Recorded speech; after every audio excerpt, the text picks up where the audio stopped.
ನಮಸ್ಕಾರ ವೀಕ್ಷಕರೇ, ನವರಾತ್ರಿಯ ವಿಶೇಷ ಕಾರ್ಯಕ್ರಮಕ್ಕೆ ತಮ್ಮೆಲ್ಲರಿಗೂ ಪ್ರೀತಿಯ ಸ್ವಾಗತ. ಇವತ್ತು ನಾಲ್ಕನೆಯ ದಿನ ಯಾವ ದೇವಿಯ ಆರಾಧನೆಯನ್ನು ಮಾಡಬೇಕು ಅಂತ ಹೇಳಿ ನಮಗೆ ತಿಳಿಸ್ಕೊಡ್ತಾರೆ ವೈಜ್ಞಾನಿಕ ಜ್ಯೋತಿಷ್ಯ ತಜ್ಞರಾದಂಥ ಶ್ರೀ ಪಂಡಿತ್ ಸೋಮಶೇಖರ್ ಗುರುಜಿಯವರು. ಅವರ ಕಾರ್ಯಕ್ರಮಕ್ಕೆ ಸ್ವಾಗತಿಸೋಣ. ನಮಸ್ಕಾರ ಗುರುಜಿ, ಕಾರ್ಯಕ್ರಮಕ್ಕೆ ಸ್ವಾಗತ. ಹರಿ ಓಂ ಗುರುಭ್ಯೋ ನಮಃ. ಎಲ್ಲ ಆತ್ಮೀಯರಿಗೂ ಕೂಡ ದಸರಾ ಹಬ್ಬದ ಶುಭಾಶಯಗಳು. ನೋಡಿ, ಇವತ್ತಿನ ದಿನ ತಾವು ಕೇಳಿದಂಗೆ ಪಂಚಾಂಗ ರೀತಿ ನಾವು ನೋಡಿದ್ರೆ ಕ್ರೋಧಿ ನಾಮ ಸಂವತ್ಸರೆ, ದಕ್ಷಿಣಾಯನೆ, ಶರದೃತು, ಆಶ್ವೀಜ ಮಾಸೆ, ಶುಕ್ಲ ಪಕ್ಷ, ದಿನಾಂಕ 6 ಅಕ್ಟೋಬರ್ 2024, ಭಾನುವಾರ, ಶುಕ್ಲ ಚತುರ್ಥಿ ತಿಥಿ ಇರ್ತಕ್ಕಂಥದ್ದು, ವಿಶಾಖ ನಕ್ಷತ್ರ. ಇವತ್ತಿನ ದಿನ ದೇವಿಯ ಆರಾಧನೆ ಯಾವ ಹೆಸರಲ್ಲಿ ತಾವು ಕೇಳಿದಂಗೆ ಕೂಷ್ಮಾಂಡ ದೇವಿ ಅಂತ. ನೋಡಿ, ಕೂಷ್ಮಾಂಡ ದೇವಿ ಅಂತಂದರೆ ನೋಡಿ, ಕೂಷ್ಮಾಂಡ ಅಂತಂದ್ರೇ ಕುಂಬಳಕಾಯಿ ಅಂತ. ನೋಡಿ, ಕುಂಬಳಕಾಯಲ್ಲಿ ಎಷ್ಟೊಂದು ಬೀಜಗಳೆಲ್ಲ ಇರುತ್ತೆ. ಸೊ ಕೂಷ್ಮಾಂಡ ಫಲ ಎಷ್ಟೊಂದು ಆಯುರ್ವೇದಿಕ್ ಆಗಿರ್ಬೋದು, ಸೊ ಆರೋಗ್ಯಕರವಾಗಿ ಆಗಿರ್ಬೋದು. ಹಾಗಾಗಿ ಈ ಒಂದು ಫಲದ ರೂಪದಲ್ಲಿ ಹೆಸರಿಟ್ಟಿರ್ತಕ್ಕಂತಹ ದೇವತೆ ಅಂತ ಹೇಳ್ಬೋದು. ನಾನು ಪ್ರಾರಂಭದಲ್ಲೇ ನಿಮಗೆ ಮೊದಲನೇ ದಿನವೇ ಹೇಳಿದೆ. ಸೊ ಈ ಒಂದು ಪ್ರಕೃತಿ ದತ್ತವಾಗಿ ದೇವರ ಒಂದು ಅನುಗ್ರಹಗಳು ಬರುತ್ತೆ. ಸೊ ಪ್ರತಿಯೊಬ್ಬರಿಗೂ ಕೂಡ ವರ್ಷದಲ್ಲಿ ಒಂದು ಬಾರಿ ಈ ಶರತ್ಕಾಲ ಪ್ರಾರಂಭ ಆದಾಗ ಈ ಒಂದು ಪ್ರಕೃತಿಯಲ್ಲಿ ಬದಲಾವಣೆ ಆಗುವಂತಹದ್ದು, ಒಂದು ನೈಸರ್ಗಿಕವಾಗಿ ಬರುವಂತಹ ಫಲಗಳು ನಾವು ಯಾವ ರೀತಿ ಹೊಂದುತ್ತೀವಿ, ಫಲನ ಪಡಿತೀವಿ ಅನ್ನುವಂತಹದ್ದು ಈ ಒಂದು ಪ್ರಕೃತಿ ದತ್ತವಾಗಿ ನೈಸರ್ಗಿಕವಾಗಿ ನಾವು ನೋಡ್ತಾ ಇದ್ದೀವಿ. ಅದೇ ರೀತಿ ದೇವಿ ಹೆಸರು ಕೂಡ ಕೂಷ್ಮಾಂಡ ದೇವಿ ಅನ್ನುವಂಥ ಹೆಸರಿನಲ್ಲಿ ನಾವು ಆರಾಧನೆ ಮಾಡುವಂತಹದ್ದು ಈ ಒಂದು ಸಂಪ್ರದಾಯಬದ್ಧವಾಗಿ ಈ ಒಂದು 4ನೇ ದಿನದಲ್ಲಿ ವಿಶೇಷ. ಅಂದರೆ ಈ ಬಾರಿ, ಅಂದರೆ ಈ 4ನೇ ದಿನದ ದೇವಿ ಯಾವ ರೂಪದಲ್ಲಿ, ಅಂದರೆ ಯಾವ ಒಂದು ವಿಶೇಷವಾಗಿ ಯಾವ ರೂಪದಲ್ಲಿ ಕಾಣಿಸ್ಕೊಳ್ತಾರೆ? ಅಮ್ಮ ಈ ಒಂದು ರೂಪ ಅಂತಂದರೆ ನೋಡಿ, ಲಲಿತಾದೇವಿ ಅಂತ. ಸೊ ಲಲಿತಾದೇವಿ ತ್ರಿಪುರಾತ್ರಯದಲ್ಲಿ ಅಂದರೆ ಈ ಒಂದು ಶ್ರೀಚಕ್ರ ಅಂತೀವಲ್ಲ, ಶ್ರೀಚಕ್ರದ ಒಂದು ಭಾಗದಲ್ಲಿ ಈ ಒಂದು ಶಕ್ತಿ ಸ್ವರೂಪಿಣಿಯನ್ನು ಸ್ಥಾಪನೆ ಮಾಡಿರ್ತಾರೆ. ಶ್ರೀಚಕ್ರದಲ್ಲಿ ಒಂದು ಸ್ಥಾಪನೆಯನ್ನು ಮಾಡಿರ್ತಕ್ಕಂತಹ ದೇವಿಯ ಒಂದು ಸ್ಥಾನ ಆಗಿರುತ್ತೆ. ಮುಖ್ಯವಾಗಿ ಲಲಿತಾದೇವಿ ಅಂತ. ಲಲಿತಾದೇವಿ ಅಂತಂದರೆ ನೋಡಿ, ದುರ್ಗುಣಗಳನ್ನೆಲ್ಲ ಕೂಡ ಸಂಹರಿಸುವಂಥ ಶಕ್ತಿಯನ್ನು ಹೊಂದಿರ್ತಾಳೆ ಅಂತ. ನೋಡಿ, ಈ ಒಂದು ಪ್ರಾರಂಭದಲ್ಲಿ ಹೇಳಿದೆ ತ್ರಿಶಕ್ತಿ ದೇವತೆಗಳು ಅಂತ. ತ್ರಿಶಕ್ತಿ ದೇವತೆಗಳು ಅಂತಂದರೆ ಪ್ರಸನ್ನ ಪಾರ್ವತಿ ಮತ್ತು ಮಹಾಲಕ್ಷ್ಮಿ, ಮಹಾಸರಸ್ವತಿ. ಹಾಗಾಗಿ 9 ದಿನಗಳಲ್ಲಿ ಕೂಡ ಪ್ರಾರಂಭದ 3 ದಿನಗಳು ಪ್ರಸನ್ನ ಪಾರ್ವತಿ ದೇವಿ ಬರ್ತಾರೆ. ಎರಡನೇ ಅಂದರೆ ಮತ್ತೆ 3 ದಿನ ಅಂದರೆ 4ನೇ ದಿನ, 4, 5, 6 ಈ ದಿನಗಳಲ್ಲಿ ಮಹಾಲಕ್ಷ್ಮಿಯ ಸ್ವರೂಪದಲ್ಲಿ ಬರ್ತಾರೆ. ಮತ್ತು ಈ 4ನೇ ದಿನ ಇವಾಗ ಮಹಾಲಕ್ಷ್ಮಿ ಸ್ವರೂಪ ಯಾವ ವಾಹನದ ಮೇಲೆ ದೇವತೆ ಬರುತ್ತೆ ಅಂದರೆ? ಸೊ ಆ ರೀತಿ ನೀವು ಹೇಳ್ದಂಗೆ ವಾಹನ ಬಂದು ಗರುಡ ವಾಹನ ಇರುತ್ತೆ ಅಂತ.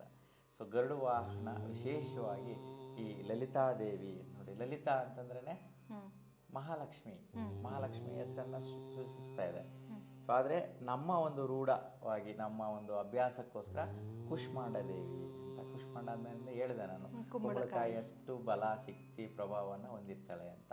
ಆ ಕುಂಬಳಕಾಯಿ ಒಳಗಡೆ ಎಷ್ಟೊಂದು ಒಂದು ಬೀಜಗಳಿರುತ್ತೆ ಅಲ್ವಾ, ಅಷ್ಟೊಂದು ಫಲದ ರೂಪದಲ್ಲಿ ದೇವಿ ನಮಗೆ ವರಗಳನ್ನು ಕೊಡಲಿ, ದುಡ್ಡು ಕೊಡಲಿ, ಸಂಪತ್ತನ್ನು ಕೊಡಲಿ, ಐಶ್ವರ್ಯನ ಕೊಡಲಿ ಅನ್ನುವಂತಹ ದೇವಿಯಾಗಿರ್ತಾರೆ.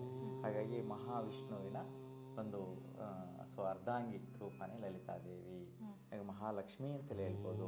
ಹಾಗೆ 4ನೇ ದಿನ ಪ್ರಾರಂಭ ಲಕ್ಷ್ಮೀ ಸ್ವರೂಪಗಳು 3 ದಿವಸ. ಆ ನಂತರ 7ನೇ ದಿನ 8, 9 ಸರಸ್ವತಿ ರೂಪದಲ್ಲಿ.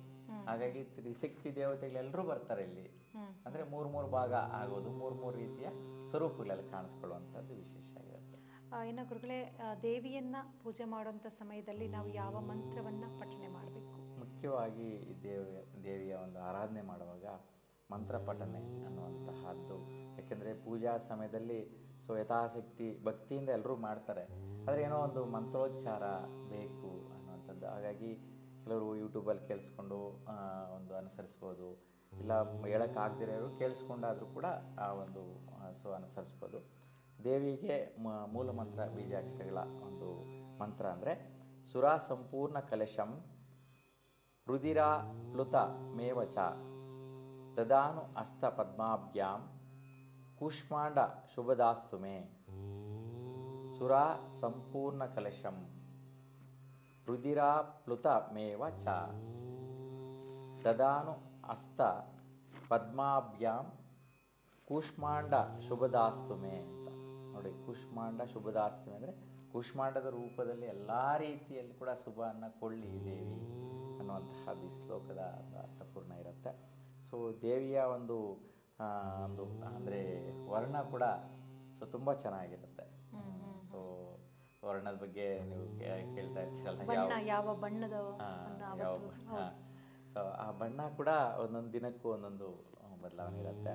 ಸೊ ಇವತ್ತಿನ ದಿನ ಗಂಧದ ರೂಪ ಆಗಿರುತ್ತೆ. ಮತ್ತು ಆಕಾಶದಲ್ಲಿ ಸೂರ್ಯನ ಬೆಳಕು ಚೆಲ್ಲಿದಾಗ ಸೊ ಒಂದು ಅಂದರೆ ನೀರಿನ ಒಂದು ಬೆಳಕು ಬರುತ್ತೆ. ಅದು ಒಂದು ಸ್ವಲ್ಪ ಹಳದಿ ಬಣ್ಣ ಹಳದಿ ಬಣ್ಣ ಅಂತ ಹೇಳಿರ್ಬೋದು ಆ ರೂಪದಲ್ಲಿ. ಮತ್ತು ಅರಿಶಿಣ ಬಣ್ಣ ಮಿಶ್ರಣ ಆಗಿರುತ್ತೆ. ಸೊ ಈ ರೂಪದಲ್ಲಿ ದೇವಿಯನ್ನು ನಾವು ಮುಖ್ಯವಾಗಿ ನೋಡ್ಬೋದು. ಇನ್ನು ದೇವಿಯ ಆಕಾರದ ಬಗ್ಗೆ ಹೇಳಿದ್ರಿ, ದೇವಿ ಯಾವ ವಾಹನದಲ್ಲಿ ಬರುತ್ತೆ ಈ ಸರಿ ಅಂದರೆ ನಾಲ್ಕನೇ ದಿನ ಅಂತ ಹೇಳಿದ್ರಿ. ಇನ್ನು ಗುರುಗಳೇ, ಈ ಒಂದು ಅನುಗ್ರಹದ ಬಗ್ಗೆ ಮಾತನಾಡಿದ್ರೆ ಯಾವ ರೀತಿಯ ಅನುಗ್ರಹವನ್ನು ಫಲವನ್ನು ದೇವಿ ಕೊಡ್ತಾಳೆ ಪೂಜೆ ಮಾಡಿದಾಗ? ಮುಖ್ಯವಾಗಿ ದೇವಿಯ ಒಂದು ಅನುಗ್ರಹ ನಾವು ಆರಾಧನೆ ಇದುವರೆಗೂ ಮಾಡಿದ್ವಿ. ಸೊ ಈ ಒಂದು ಆರಾಧನೆಯ ಪ್ರಕಾರ ಮಾಡಿದ್ಮೇಲೆ ಅನುಗ್ರಹ ದೇವಿ ಕೊಡೋದು ಅಪೇಕ್ಷೆ ಇದ್ದೇ ಇರ್ತದೆ. ಪ್ರತಿಯೊಬ್ಬರು ಕೂಡ ದೇವಿಯನ್ನು ಕೇಳಿದ್ರೆ ಯಾರು ಕೇಳೋರ್ನ ಅಂತ ಅಂದರೆ ನಾವು ಪೂಜೆ ಮಾಡಿದ್ದಕ್ಕೆ ದೇವ್ರನ್ನ ಹೊರ ಕೊಡುವ ಅನ್ನೋದು ತಪ್ಪು. ಬಟ್ ಬಯಸ್ಬೇಕು ಅಷ್ಟೇ. ಅಂದರೆ ಪ್ರಾರ್ಥನೆ ಅಂತ, ಸಂಕಲ್ಪ ಅಂತ, ಅಂದರೆ ದೃಢವಾದಂತಹ ಒಂದು ಸಂಕಲ್ಪ ಅಂತ. ನೋಡಿ, ನಾನು ಈ ಪೂಜೆ ಮಾಡಿದೆ, ದೇವಿಯನ್ನು ಆರಾಧನೆ ಮಾಡಿದೆ, ಈ ವರ್ಷ ಪೂರ್ತಿ ನಾನು ಈ ಥರ ಕಾರ್ಯಕ್ರಮಗಳಲ್ಲಿ ನಿರ್ವಹಿಸ್ತೀನಿ. ಇಲ್ಲ, ಈ ಒಂದು ದಸರಾ ದಿನಗಳಲ್ಲಿ ಒಂದು ಹೊಸದಾಗಿ ಬಿಸ್ನೆಸ್ ಪ್ರಾರಂಭಿಸ್ತಾ ಇದ್ದೀನಿ, ಒಳ್ಳೆ ದಿನಗಳು, ದೇವ್ರ ಪೂಜೆ ಮಾಡೋ ದಿನಗಳು, ಇಲ್ಲಿಂದ ನಾನು ದೇವಿಯ ಅನುಗ್ರಹದಿಂದ ಜಯಪ್ರದವಾಗಿ ಮುನ್ನಡೀತೀನಿ ಅನ್ನುವಂತಹ ಒಂದು, ಹಾಗಾಗಿ ಆರಾಧನೆ ಮಾಡಿಕೊಂಡು ನಾವು ಅನುಗ್ರಹನ ಪಡೆಯುವಂತಹದ್ದು ಅದು. ಸೊ ದೈವಿ ಸಂಕಲ್ಪ ಅಂತೇಳಿ ಹೇಳ್ತೀವಿ ನಾವು. ಮನೋಸ್ಥಿತಿ ಯಾವ ರೀತಿ ನಾವು ದೇವ್ರನ್ನ ಬೇಡ್ಕೊತೀವಿ ಅವು ಫಲಿಸುತ್ತೆ. ಯಾಕಂದ್ರೆ ದೃಢವಾದ ಸಂಕಲ್ಪ ಅಂದರೆ ನಾವು ಡಿಸಿಷನ್ಸ್ ಮಾಡ್ಕೊಂಡಂಗೆ, ಒಂದು ಅಗ್ರಿಮೆಂಟ್ಗೆ ಸೈನ್ ಮಾಡ್ದಂಗೆ. ಸೊ ಹಾಗಾಗಿ ದೃಢವಾದ ಸಂಕಲ್ಪಗಳು ಹಂಗಿರುತ್ತೆ. ಮತ್ತು ಈ ಒಂದು ದೇವಿ ಲಲಿತಾದೇವಿ ಮಹಾಲಕ್ಷ್ಮಿ ಸ್ವರೂಪಿಣಿ ಆಗಿರೋದ್ರಿಂದ ಸೂಕ್ಷ್ಮವಾದಂತಹ ಸ್ವರೂಪಿಣಿ ಆಗಿರ್ತದೆ. ಅಂದರೆ ಮೈ ಎಲ್ಲ ಕೂಡ ಸೂಕ್ಷ್ಮತೆ ಬರುತ್ತೆ. ಅಂದರೆ ನಾವು ಯಾವಾಗ ಆಕ್ಟಿವ್ ಆಗಿ ಸಂಪತ್ತನ್ನು ಪಡಿಬೇಕು ಅಂತಂದ್ರೆ ಕೆಲಸ ಮಾಡಬೇಕು, ಕರ್ಮ ರೀತಿಯನ್ನ ಕ್ರಿಯಾ ರೀತಿಯನ್ನ ಬಗ್ಗೆ ವರ್ಕ್ ಮಾಡಿದ್ರೇ ಅಲ್ವಾ, ಆವಾಗ ದೈಹಿಕವಾಗಿ ಕೂಡ ಸೂಕ್ಷ್ಮತೆ ಬರುತ್ತೆ. ಅಂದರೆ ಸ್ವಲ್ಪ ಜಡತ್ವ ಕಳೆದೋಗುತ್ತೆ ಅಂತ. ಇಲ್ಲಿನ ಇವತ್ತಿನ ದಿನದಿಂದ ಸ್ವಲ್ಪ ಜಡತ್ವ ಹೋಗುವಂತಹದ್ದು, ಐಶ್ವರ್ಯ ನೋಡೋದಕ್ಕೋಸ್ಕರ, ದುಡ್ಡು ನೋಡೋದಕ್ಕೋಸ್ಕರ ಕೆಲಸದಲ್ಲಿ ಜಯಪ್ರದ ಆಗುವಂತಹದ್ದು, ಶಕ್ತಿ ಪ್ರಸಾದನ ಕೊಡ್ತಾಳೆ. ಅಂದರೆ ಸೂಕ್ಷ್ಮವಾದಂತಹ ಮೈಕಟ್ಟನ್ನು ಹೊಂದಿಕೊಳ್ಳುವಂತಹ ಒಂದು ಶಕ್ತಿಯನ್ನು, ಅಂದರೆ ಶಾರ್ಪ್ನೆಸ್ಸು, ತುಂಬ ಶೀಘ್ರವಾಗಿ ಒಂದು ಕೆಲಸ ಕಾರ್ಯಗಳು ಮಾಡೋದಕ್ಕೋಸ್ಕರ ಲೇಜಿನೆಸ್ಸನ್ನು ಬಿಟ್ಬಿಟ್ಟು, ಸೊ ಅದೇ ಜಡತ್ವ ಅಂತ ಹೇಳಿದ್ರೆ ಆ ರೀತಿಯಲ್ಲಿ. ಮತ್ತು ವಿದ್ಯಾಸ್ವರೂಪಿಣಿ ಕೂಡ. ಸೊ ಹಾಗಾಗಿ ವಿದ್ಯೆಯನ್ನು ಅನುಗ್ರಹಿಸುವಂಥದ್ದು. ಯಾಕೆಂತಂದರೆ ವಿದ್ಯೆ ಬುದ್ಧಿ ಇದ್ರೇ ಅಲ್ವಾ ಸಂಪತ್ತು ಬರೋದು. ಸೊ ಹಾಗಾಗಿ ವಿದ್ಯಾಸ್ವರೂಪಿಣಿ ಆಗಿರ್ತಾಳೆ. ಅದೇ ರೀತಿ ಈ ಒಂದು ಸುಮಂಗ್ಲಿಯರಿಗೆಲ್ಲ ಕೂಡ ಸೌಭಾಗ್ಯ ತರುವಂತಹದ್ದು. ಯಾಕೆಂತಂದರೆ ಗಂಡನ ಒಂದು ಶ್ರೇಯಸ್ಸೇ ಅವರ ಆಯುಷ್ಯ ಬಲ ವೃದ್ಧಿಸೋದೆ ಈ ಒಂದು ದೇವಿ ಕಾಪಾಡ್ತಾ ಇರ್ತಾಳೆ ಅಂತ.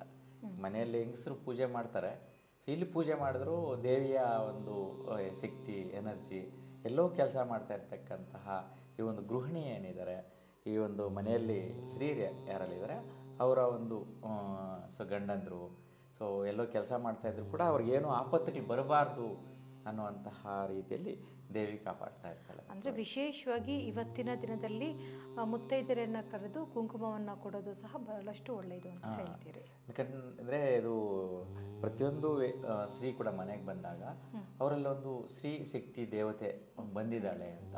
ಯಾಕಂತಂದರೆ ಅವರು ಸ್ವರೂಪದಲ್ಲೇ ಗೊತ್ತಾಗತ್ತೆ, ದೇವಿ ಸ್ವರೂಪದಲ್ಲಿ ಇದ್ದಾರೆ, ಮಹಾಲಕ್ಷ್ಮಿ ಥರ ಇದ್ದೀರಮ್ಮ ಅಂತ ದೊಡ್ಡವರೆಲ್ಲ ಹಿರಿಯರು ಹೇಳ್ತಾ ಇರ್ತಾರಲ್ಲ. ಆ ರೀತಿ ನೋಡಿದಾಗ ಬಂದಂತಹ ಸ್ತ್ರೀಯರನ್ನು ಉಪಚರಿಸಬೇಕು. ಸೊ ಮುಖ್ಯವಾಗಿ ಸೊ ಅವರು ಮನೇಲಿರ್ತಕ್ಕಂತಹ ಒಂದು ತಿಂಡಿ ತಿನಿಸು ಪದಾರ್ಥಗಳು ಕೊಟ್ಟು ಅವ್ರನ್ನ ಆ ಒಂದು ಪದ್ಧತಿಯಿಂದ ಅರ್ಶಿನ ಕುಂಕುಮ ಕೊಟ್ಟು, ಮತ್ತು ದೇವ್ರ ಪೂಜೆ ಎಲ್ಲ ನಡೆದಿರುತ್ತೆ, ಹಾಗಾಗಿ ಪ್ರಸಾದಗಳೆಲ್ಲ ಕೊಟ್ಟು, ಸೊ ಬಾಗಿನ ಎಲ್ಲ ಕೊಟ್ಟು ಅವ್ರನ್ನ ಮಹಾಲಕ್ಷ್ಮಿ ಥರನೇ ಕಳಿಸ್ಬೇಕು ಮನೆಯಿಂದ ಆ ರೀತಿ. ಹಾಗಾಗಿ ಅದೊಂದು ಸಾಂಪ್ರದಾಯಬದ್ಧವಾಗಿ ಕೂಡ ಚೆನ್ನಾಗಿರುತ್ತೆ. ನೋಡಿ, ಇವರು ಮನೆಗೆ ಬಂದಂಗಾಯಿತು, ಮತ್ತು ಅವರು ಕರೀತಾರೆ, ಇವರು ಹೋಗಬೇಕು. ಅದಕ್ಕೆ ಸಂಬಂಧಗಳ ಒಂದು ಬಾಂಧವ್ಯ ಜಾಸ್ತಿ ಆಗುತ್ತೆ. ಒಬ್ಬರು ಮನೆಗೆ ಒಬ್ಬರು ಹೋಗಿ ಬರುವಂಥದ್ದು, ಅರ್ಶಿನ ಕುಂಕುಮಕ್ಕೆ ಹೋಗಿ ಬರ್ತಾ ಇದೀವಿ ಅನ್ನೋದು ಅದೊಂಥರ ಅರ್ಶಿನ ಕುಂಕುಮ ನೋಡಿ ಎಷ್ಟೊಂದು ಒಂದು ಬಲ ಇದೆ ಅಲ್ವಾ. ಸೊ ಅರ್ಶಿನ ಅಂತಂದ್ರೇ ಸ್ತ್ರೀ ಸ್ವರೂಪ, ಕುಂಕುಮ ಅಂತಂದರೆ ಪುರುಷ ಸ್ವರೂಪ. ಹಾಗಾಗಿ ಸೊ ಸ್ತ್ರೀ ಪುರುಷರ ಬಲ ಇರ್ತಕ್ಕಂಥ ಅರ್ಶಿನ ಕುಂಕುಮದಲ್ಲಿ ಅನ್ನುವಂಥದ್ದು. ಅದಕ್ಕೆ ಮೊದಲಿಗೆ ಶ್ರೀನೇ ಪ್ರಥಮ ಸೊ ಶ್ರೀನೇ ಪ್ರಥಮ ಆಗಿರುತ್ತೆ, ಯಾಕಂದರೆ ಅರ್ಶಿಣ ಅಂತೀವಲ್ಲ ಅಲ್ಲಿಂದ ಲೆಕ್ಕ. ಓಕೆ. ಇನ್ನು ಗುರುಗಳೇ, ಯಾವ ರೀತಿಯ ಪ್ರಸಾದ ನೈವೇದ್ಯವನ್ನು ಅವತ್ತಿನ ದಿನ ನಾವು ಮನೆಯಲ್ಲಿ ಮಾಡಿ ದೇವಿಯನ್ನು ಪೂಜೆ ಮಾಡಬೇಕು? ಸೊ ಮುಖ್ಯವಾಗಿ ನೋಡಿ, ಮಹಾಲಕ್ಷ್ಮಿಗೆ ಸೊ ಇಷ್ಟ ಆಗುವಂಥದ್ದಂದರೆ ಪೊಂಗಲ್, ಅಂದರೆ ಸಿಹಿ ಪೊಂಗಲ್, ಬೆಲ್ಲದ ಅನ್ನ ಅಂತೀವಲ್ಲ, ಬೆಲ್ಲದಿಂದ ಮಾಡಿರ್ತಕ್ಕಂಥ ಪದಾರ್ಥ. ಮತ್ತು ಸಿಹಿ ತಿಂದಮೇಲೆ ಖಾರ ತಿನ್ನು ಅಂತ ಹೇಳ್ತಾ ಇರ್ತಾರೆ ಮನೆಯಲ್ಲಿ ಅಲ್ವಾ. ಆ ರೀತಿ ನೋಡಿದ್ರೆ ಸೊ ಅಂದರೆ ಉದ್ದಿನ ವಡೆ ಅಂತೀವಿ, ಅಂದರೆ ವಡೆ ಪಾಯಸ ಅಂತೀವಲ್ಲ, ಹಾಗಾಗಿ ಬೆಲ್ಲದ ಪಾಯಸ ಮತ್ತು ವಡೆ ಸೊ ಪದಾರ್ಥವಾಗಿ ಸೊ ಮಾಡುವಂತಹದ್ದು ಇಲ್ಲಿ ವಿಶೇಷ ಆಗಿರುತ್ತೆ. ಮತ್ತು ಗೋಧಿಯಿಂದ ಮಾಡಿರ್ತಕ್ಕಂತಹ ಸಿಹಿ ಪದಾರ್ಥ, ಸೊ ಸ್ವೀಟ್ ಆಗಿರ್ಬೋದು, ಸಿಹಿ ಆಗಿರ್ಬೋದು. ಅಂದರೆ ಗೋಧಿ ಅಂದ ತಕ್ಷಣ ರವೆ, ಗೋಧಿ ರವೆ ಅಂತೀವಲ್ಲ, ಅದರಿಂದ ಮಾಡಿರ್ತಕ್ಕಂಥ ಪ್ರಸಾದ ಮುಖ್ಯವಾಗಿ ನೈವೇದ್ಯವಾಗಿರುತ್ತೆ. ಅಂದರೆ ಒಟ್ಟಾರೆಯಾಗಿ 4ನೆಯ ದಿನ ಮಹಾಲಕ್ಷ್ಮಿಗೆ ಸಂಬಂಧಪಟ್ಟಂಥ ದೇವಿಯ ಆರಾಧನೆಯನ್ನು ಮಾಡಿದಂಥ ಸಂದರ್ಭದಲ್ಲಿ ನಮ್ಮೆಲ್ಲರಿಗೂ ಬಹಳಷ್ಟು ಒಳ್ಳೆಯದಾಗುತ್ತೆ. ಜೊತೆಗೆ ಮುತ್ತೈದೆಯರನ್ನು ಕರೆದು ಕುಂಕುಮವನ್ನು ಕೊಟ್ಟರು ಕೂಡ ನಮ್ಮನೇನೂ ವೃದ್ಧಿಯಾಗುತ್ತೆ, ಆ ಹೆಣ್ಮಕ್ಳ ಮನೇನೂ ವೃದ್ಧಿಯಾಗುತ್ತೆ ಅಂತ ಹೇಳಿ ಬಹಳಷ್ಟು ಚೆನ್ನಾಗಿ ನಮ್ಮ ವೀಕ್ಷಕರಿಗೆ ತಿಳಿಸ್ಕೊಟ್ರಿ ಗುರುಗಳೇ. ನಮ್ಮ ಎಲ್ಲ ವೀಕ್ಷಕರ ಪರವಾಗಿ ಧನ್ಯವಾದಗಳು.